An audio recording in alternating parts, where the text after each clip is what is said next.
Hello guys, share ko lang pala sa inyo itong nasaksihan naming aksidente mga bandang 5:30 AM dito sa may Pasiano, sa may tapat ng Parisan, malapit sa may bus stop. Kaya pala traffic guys, yung pala may aksidente.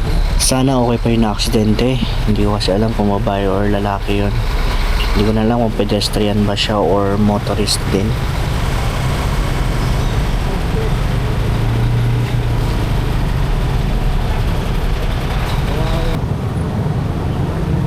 Pagkatapos nun guys, hindi pa kami nakakalayo-layo sa may Pasiano. Meron namang aksidente rin kaming nakita dito sa may parte ng checkpoint naman, dito sa mismong crossing.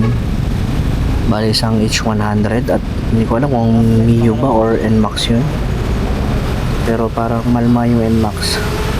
Always ride safe guys, kahit anong pagmamadali papunta sa ating mga trabaho, palagi pa rin nating baunin ang pag-iingat.